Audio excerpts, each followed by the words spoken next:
as Lizzo said, it's about damn time. And I think it's about damn time I talk about G5 and my current thoughts on the franchise currently, given the fact that I pretty much predicted a lot of things that are actually here now. So, did my predictions work out? Yes, but also no.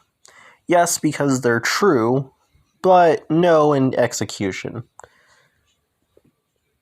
So, Generation 4 was very much a slippery slope towards its latter end, mostly about 2015, 2016. Simply because, really, G4 was built on a very old school hub network approach, which it worked in the TV department of Ponies. This season long of like 20 to 22 episode run, it worked out for them. It worked out for streaming service like Netflix back in the day. So, in regards of that, it was a win-win. But you can definitely tell they were inching to be like the other girls. This is why the two-parters exist. Back in the day, they at least did a few DVDs based on them, and, well, that was the only way to get Ponies on DVD back in the day. Then you had Equestria girls really wanting to be like the other girls with straight-to-DVD films that were properly released in webisodes. Later in G4's run, we then got webisodes based on the actual ponies themselves. You could tell by the tail end they really wanted to copy the modernization of girl franchises. So, this is where it doesn't work out for G5. So, I want to talk about the two areas where G5's multimedia approach really falls flat on its face. I'm going to start with the easiest one, IDW. Now, IDW has always been a huge can of worms with the franchise. The books came out very late into the TV show's run, and at the same time, the show and the comics would contradict itself and a whole bunch of other things too, so it's a mess and a half. With G5, I honestly thought they would rectify this problem, but no. The comics came out before the first episode of Chapter 1 of Make Your Mark, and also the comics kept continuing into Chapter 2, and oh boy, there's one big problem. Discord's back.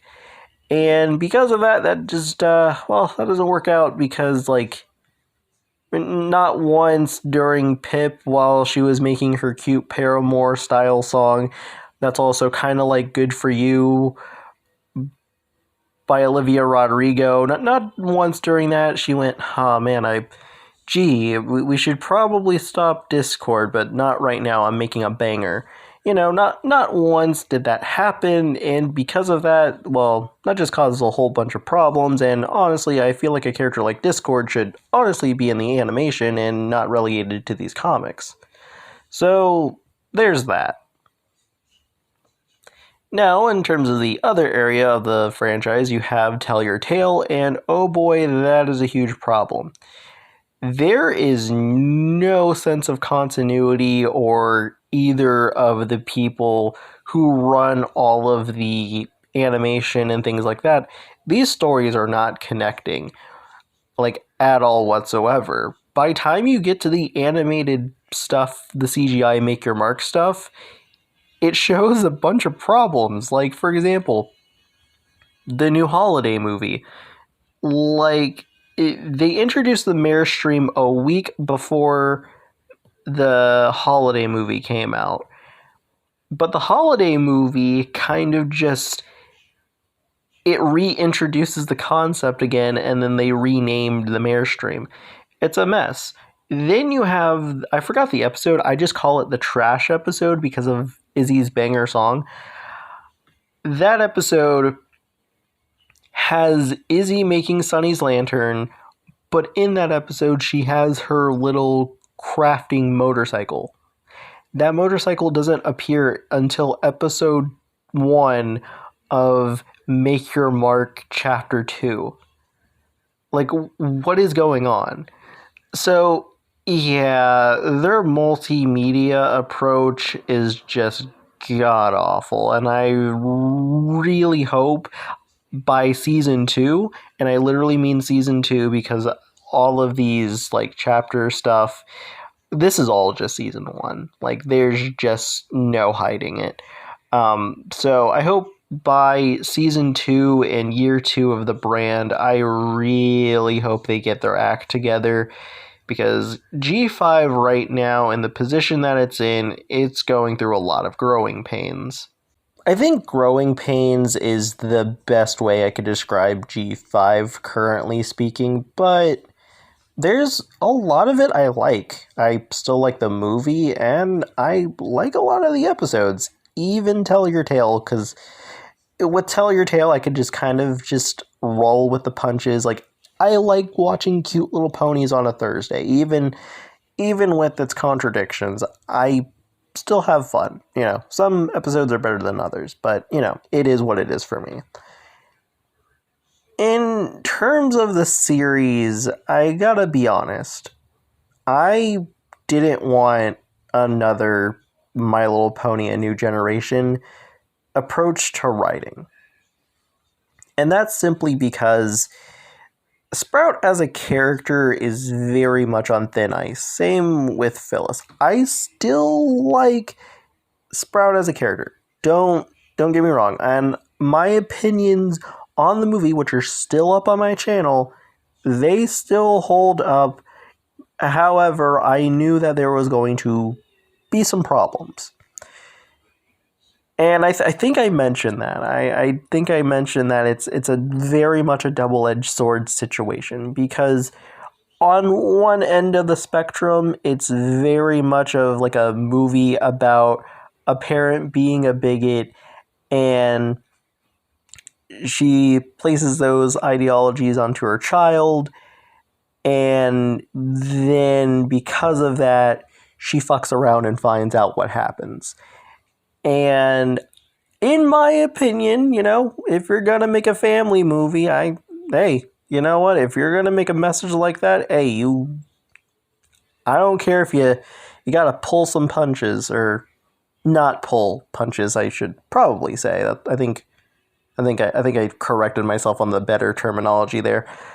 But you get what I mean. I still like that. However, this is also supposed to be cute fantasy Ponyland about like friendship and magic and stuff. So forgiving Sprout and all of that stuff, like, that boils down to real world implications, and you can see how messy that gets. Also, there's a police department in Cute Little Ponyland, so yeah, there's a lot of problems. On top of that, I feel like a lot of people have also brought up the issues with Danger Danger and the imagery, and also Dictator Sprout imagery. It's it's not great. So yeah, like they went a little too hard, and they really shouldn't have done that. And then currently speaking with Sprout as a character, it's just very much up in the air. Like, we know he's no longer part of the police force, which is like, yeah, like, he shouldn't have had that job in the first place. So yeah, I'm glad he's like not doing that no more, but like, I don't know, I feel like we should be knowing where Sprout is mentally and stuff, and like physically and stuff, in terms of like after the events of the movie. Because I feel like with Sprout, like, he knew he did bad, but like, there wasn't like full repercussions outside of like getting a new job. So yeah, there's that. Then you have Posey, and like, for her, I feel like her actions were wrong, and she hold accountability for it. And again, for me, I actually like Posey. I like that controversial take, but I actually kind of like that we kind of have a Squidward pony, and I like that. Like, I like that Posey's just a little hater. I like that. Not in the bad way that she was in chapter 1, but more so like Tell Your Tale and things like that. Um, but I like that for Posey as a character for chapter 2 is like the manner of like Posey dealing with like a lot of insecurities of herself, and then she passed that on to others very negatively, and it caused like a whole bunch of problems. I do feel like the main five should have listened to Zip about everything, and honestly, if they did earlier, that probably would have definitely helped Posey earlier, and like a lot of Earth ponies feeling the same way Posey did, but like didn't really know how to properly communicate it without being like complete inconsiderate assholes. So yeah, I feel like chapter 2 did it a little bit better than Make Your Mark, or not Make Your Mark, A New Generation. I mean, I still like A New Generation, but I think Make Your Mark did it just a little bit better in terms of like how they dealt with their antagonist compared to A New Generation, and just how pretty messy it gets when you add the real world implications of it all. I feel like Make Your Mark chapter 1 did a little bit better in terms of like a character like Posey. So the villains are, except for like Posey, where I feel like there's actual like self-realization of, oh, there was a lot of shit I was going through and I did a lot of wrong things. I acknowledge that. So I feel like Posey gets a pass.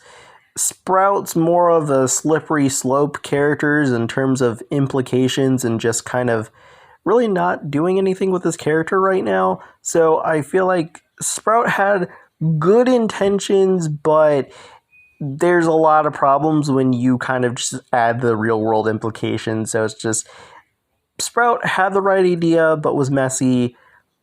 Posey was a step up in terms of like accountability and like realizing, oh, like I really messed up, I'm willing to do better.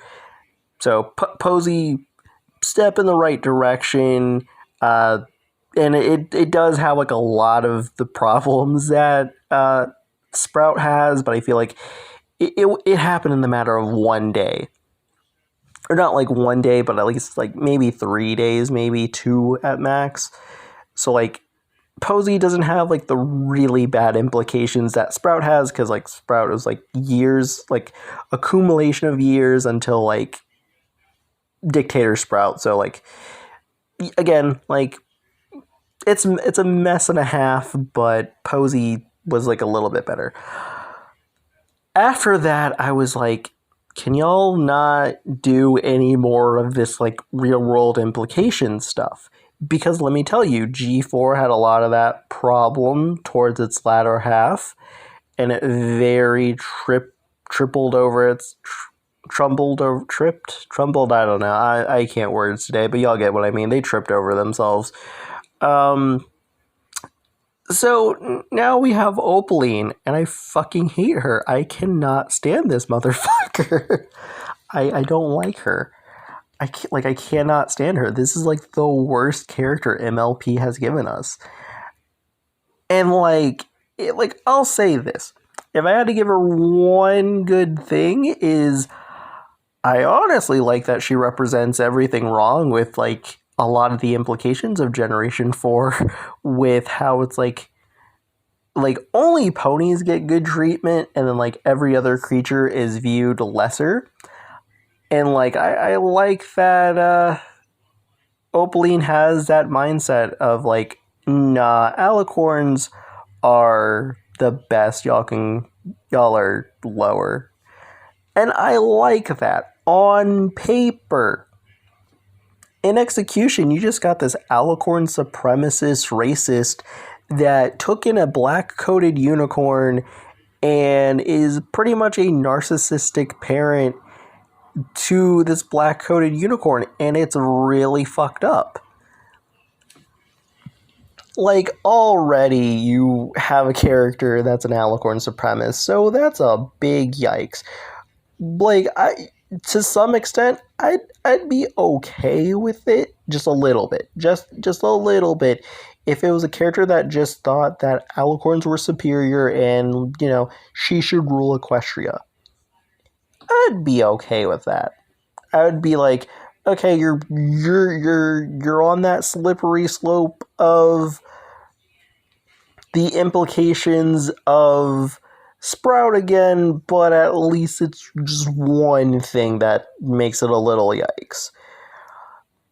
But then there's that extreme of adopting the black-coated unicorn and being a narcissistic parent, but also essentially gaslighting her, not having a cutie mark, and on top of that, this girl had to go to a sleepover to steal a MacGuffin, but during that sleepover, she doesn't know anything about her culture because an alicorn racist decided to take her up.